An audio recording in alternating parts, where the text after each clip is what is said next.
I want to take this opportunity to invite you all to go to my channel, and you'll see the featured video there is the Great Debate, and it's the announcement about this debate. And please feel free to ask questions either in the comment section or as a video response, and we will include those in this debate. Right now I'm going to answer a couple of questions by Bluebell 9289. First, she asked, how would you assist women who have trouble reaching orgasms? I have spent a lot of my time in the course of my life trying to help women achieve orgasms. I have been successful most of the time, but I have to admit there have been a few failures. Whether I'm elected president or not, I will continue to devote my personal attention to this cause. But if I am elected, I will follow through on my promise to create the Sexual Relief Corps, a cadre of Americans devoted to bringing orgasms to all Americans, men and women alike. I will also set aside funds for research in dildo and vibrator technology. You know, I gotta say that only someone who has, you know, these ties to the freaking mafia would come up with a way for the government, you know, to sponsor, you know, some sort of freaking prostitution ring. You know, John, I don't know what the fuck you're thinking. You know, but that's, you know, I listen to that and this is what I come up with, you know, and I try to keep a fucking straight face, and it's goddamn impossible, because, you know, it's crazy with the, you know, I will get you off, you know, what the fuck is this all about, you know? Yeah, there's a lot of women who can't get orgasms. I'm really fucking sorry. There's a lot of men who can't get orgasms too. Might be because the men can't get laid, but, you know, the result is the same, you know? I think that, you know, but seriously, if people were a little more focused and a little more thorough, it probably wouldn't be as much of an issue as it appears to be for you right now. So, there you have it. You know, that's all I can say about that, except for, you know, my opponent being the mafia fucking thug, bagman, you know, hit guy that he is. You know, he's going to give you the, you know, the same kind of bullshit, crazy motherfucking answer that he just did. Her second question is, what would I do about the Twilight Nutters? Now, I have to point out here that there are not only Twilight Nutters out there, but also people who are nuts about Harry Potter, Star Wars, Star Trek, comic books, and any number of other things. People are nuts about their favorite sports teams.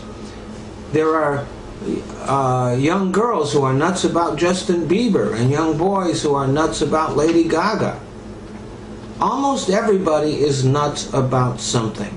And this can be irritating, but it's not usually harmful. It just wouldn't be right to single out one group of nuts over another. Bluebell, look inside your heart. Ask yourself, what are you nuts about? I may not like what you're nuts about, but I will defend to the death your right to be nuts about it. So if I'm elected president, I will not try to prevent people from being nuts about things. I will not try to discriminate against people who are nuts about things. I will occasionally issue a proclamation asking them to chill out. I hope that answers your questions. Wow, now here's a question I can really sink my fucking teeth into.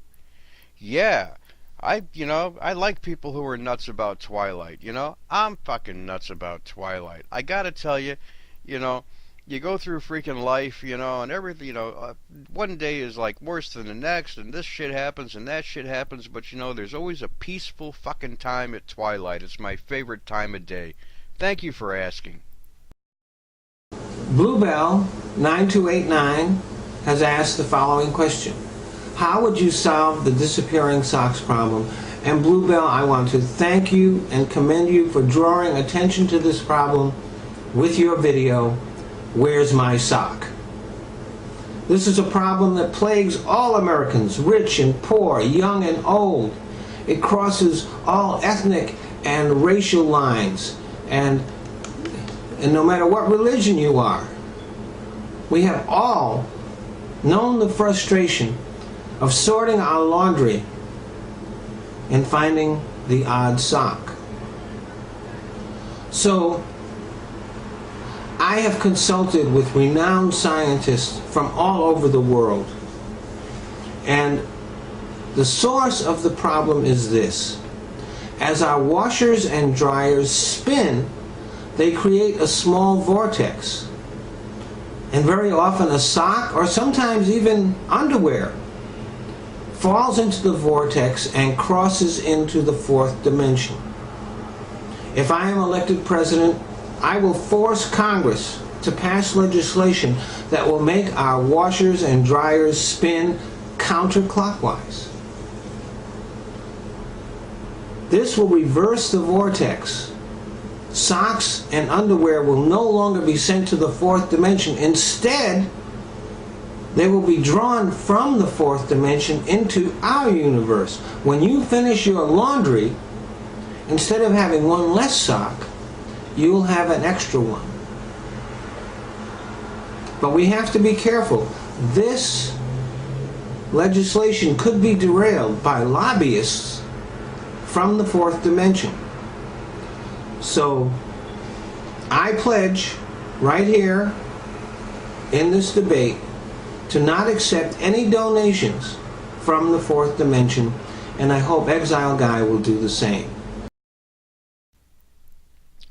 Well, first I want to thank you, Bluebell 9289, for asking us some questions, because I think it's great. I appreciate your enthusiasm. I'll do the best I can here, but first I want to comment on what Honest John said. It's kind of Star Trek-y, sci-fi kind of answer, and you end up with an extra sock anyway in his mathematical fourth dimension bullshit kind of response.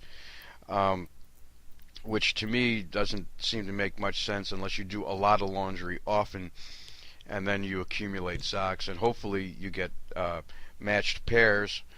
I don't know, or if you have lots of extras, you can turn them into sock puppets. I guess you can do that. Personally, honey, I got one change of clothes, and I don't own any socks, so it's hard for me to even, give a fuck. But thanks for asking anyway.